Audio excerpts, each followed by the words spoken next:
Hey guys, Trainer DC here, coming at you with another video. I literally just finished editing my video for Pokemon Winds and Waves. If you guys haven't seen that yet, I'll leave a card up above to it, because the entirety of Gen 10 has started to leak. We know where Gen 10 is going to be taking place, and we know some of the plot details as well, so check out that video if you want to hear more about that. But literally moments after I finished editing that video, Centro went on an absolute rampage, posting a lot of internal documents from Game Freak, including a roadmap all the way up until 2030. We know details about Generation 11 when it's going to be releasing. We know what Pokemon Legends 3 is going to be, and we know about a brand new remake title that's going to be coming in the future. So without further ado, let's get into all of that. There's some other stuff that's a part of this leak as well, such as screenshots from Pokemon Winds and Waves and some screenshots of some canceled accessories for Pokemon Sword and Shield. If you want to look at all that, check out Centro's page, because I'm just going to be covering the new game stuff in this video. The first thing we have here is Pokemon Legends 3 is taking place in Galar. It's set 1,000 years in the past, and we must create the first Gigantamax ball. Yeah, apparently Pokemon Legends 3 is going to take place in the Galar region. I find this to be a rather fascinating choice to be doing our next Legends game in, because really I figured after we did Legends Arceus, I thought that we'd probably be doing Unova next. I think that's what everyone thought. Pokemon Legends Unova makes the most sense. We could tie it into the original Dragon and actually get to see it for the first time, since we've only seen White Kyurem and Black Kyurem. We've never seen all three of those Pokemon combined together. And we end up getting Legends ZA as our next Pokemon game, which takes place 5 years after the original X and Y. And now we're getting Legends Galar, again going back to the past like Samurai Jack. And we're going 1,000 years into the past, creating the first ever Gigantamax ball. I think this is a really interesting concept for a Legends game, because while I'm not the biggest fan of Pokemon Sword and Shield, in my opinion, I think those are probably the worst Pokemon games we've ever gotten in the franchise, just because of everything that was surrounding them at the time with the whole National Dex issue. Just the games themselves feel very bare bone when you play them. There's a lot that was clearly cut from them, and they were very rushed. It's not a bad region to be tying a Legends game behind, because we can dive into the Darkest Day and actually see that transpire. We can see the two kings, those two brothers with Zacian and Zamazenta. We could see Eternatus come and create the first Gigantamax Pokemon, and I'm sure, like with Legends Arceus, we will probably get a lot of regional variants of quote-unquote extinct species of Pokemon, maybe brand new species of Pokemon in their entirety. Given it's the first game that gave regional variants new evolutions, we can potentially see even more of those. Maybe there's lost lines to certain Pokemon that, you know, just went extinct over time. I think there's a lot of possibilities there when it comes to a Legends 3 taking place in Galar. Next up, we have Gen 11. The only real thing we know about Gen 11 is that apparently it's coming in 2030. We have no other details regarding that. I'd assume at this point in time we're in 2025. I doubt really planning has begun, or at the time of this leak was that concrete with Gen 11 that there'd be any more details regarding it than this. I highly doubt we're going to hear anything more about Gen 11 after today. I don't think it's going to be mentioned at all. I think this is all that was planned probably at the time, and this is all we're going to find out until the Terror Leak Part 3 happens. Who knows? Continuing along though, we have the projects that Game Freak is currently developing with their roadmap. Wind and Waves is releasing in 2026 with DLC in 2027. Don't think it's surprising at all that Generation 10 is going to get DLC. Pokemon Legends Galar is going to release in 2027 or beyond. I find it interesting that for this, they don't have a concrete release window or date for it. They just say 2027 or beyond. So it could be coming out at the end of 2027 with the DLC for Wind and Waves coming out earlier that year, or it could be coming out in early 2028. Who knows? Then the Pokemon Multi-Region Remake is coming in 2028 or beyond. You might be saying to yourself, Trainer DC, what is that? What is the Multi-Region Remake? We will get to that in a little bit, because that's another internal document that was posted. Pokopia will get DLC. I really could care less about Pokopia, and apparently Champions was originally planned to release this year.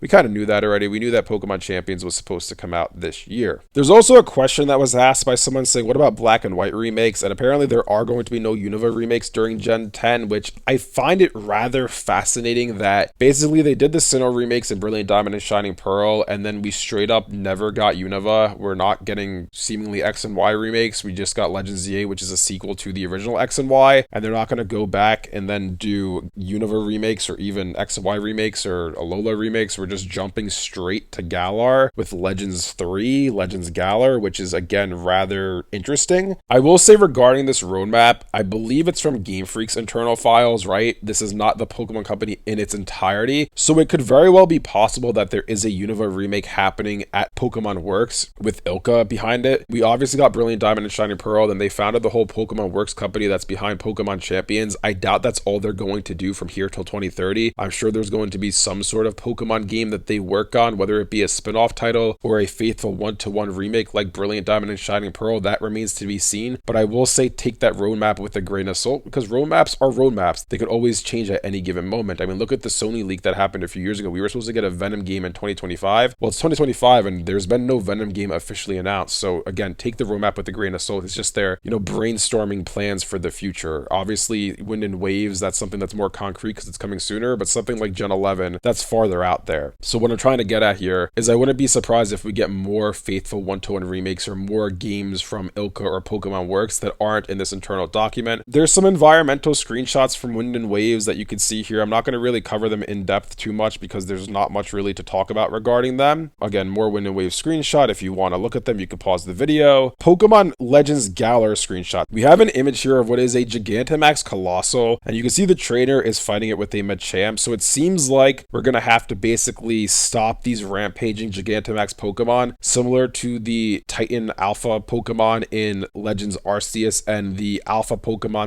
/ Rogue Mega Evolutions in Legends ZA. It seems like that's the formula they like to use with these Legends games, is that you have some type of berserk Pokemon that you have to quell and stop throughout your story. There's also this image here, which is essentially just a bunch of Pokemon staring at a rock or a Gigantamax ball of, the original Gigantamax ball, I guess. Legends Galar concept art. We could see this is the Gigantamax ball that apparently is made of stone back in the day, and it shows how it works. Nothing too crazy here. As we continue, this is what I was referring to before. So Pokemon Project Seed is going to be a multi-region Pokemon remake. Apparently it's going to be surrounding Sinnoh and Hoenn, with Kitakami being involved as well. That's what Central is claiming, at least. And it's apparently also going to be an MMO, which is rather interesting. It's a different take on a Pokemon game, which I do like. I will say that Game Freak is starting to experiment more and do different types of games within the Pokemon franchise. I love my typical Pokemon adventure, and I hope they continue to make them, but I like the fact that they are experimenting more with the franchise and trying to do different things with it to see what sticks and what people like. Apparently Seed is going to be an MMO. It's quoted here as saying, Seed is a prototyping project for a next generation online game playable by multiple people set in a region that connects Hoenn and Sinnoh. So as I said before, this game is going to center around Hoenn and Sinnoh, which, I mean, look, Sinnoh is my favorite region and Hoenn is my second favorite region, so I am not complaining here that we are getting a game set in Hoenn and Sinnoh and we're going to be able to travel both regions within that game. But I do find it rather weird that they're revisiting those two games when those two games have already gotten remakes, and they're not doing something like Unova or Kalos or Alola. They're just going back to Sinnoh and Hoenn again. Again, it's rather interesting, but again, I don't have a huge problem with it. Apparently Pokemon Legends Galar is being inspired by Xenoblade Chronicles X. Apparently this is from their pitch. They had literally a screenshot from Xenoblade Chronicles X with a Gigantamax Pokemon in it. I have not played Xenoblade Chronicles X, but I know my friend is extremely happy about it being based on that game, so there's that. The last detail I will share with you today is regarding Pokemon Winds and Waves. Apparently the features of the game is going to be your gym adventure, which is typical of every single Pokemon game. You have your weather move acquisition quest, which is the gimmick of the game, the weather moves that we discussed in the last video. Your ride license quest, which I don't know what that is. MMO raid battle, which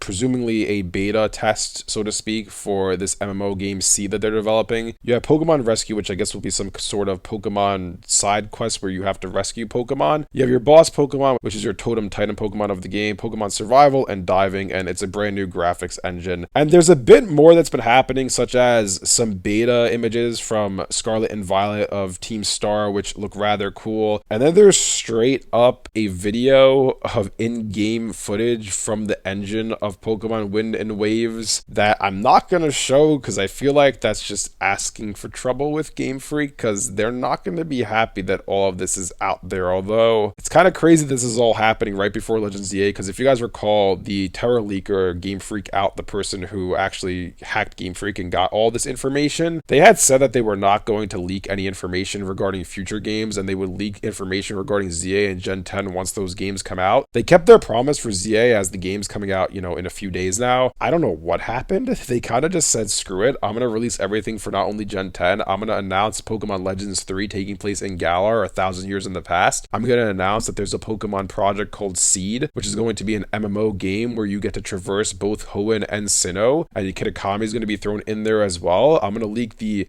beta stuff for Sword, Shield, Scarlet, Violet. I'm going to show footage from Wind and Waves. I mean, I wouldn't be shocked at this point if within the next week or so, we start getting 3D models for Generation 10 Pokemon. I mean, this is crazy. This is absolutely absurd to be seeing, and yeah, we'll see what happens from here on out, because like I said before, there's a lot going on right now, and we're not even at ZA yet. We have a few days till ZA comes out. I'm going to keep covering this though, so keep your eyes peeled to the channel. The more time that passes, the more interesting this becomes. So let me know down in the comment section below what you guys think about all this. What do you guys think about Pokemon Legends 3 taking place in Galar, Generation 11 coming out in 2030, Pokemon Project Seed, an MMO game that's a remake of both Hoenn and Sinnoh, plus everything else we talked about in this video regarding Pokemon Wind and Waves. If you guys enjoyed this video, be sure to leave a like and subscribe to see more content like this from Trainer DC. Thanks for watching, and I'll see you guys next time.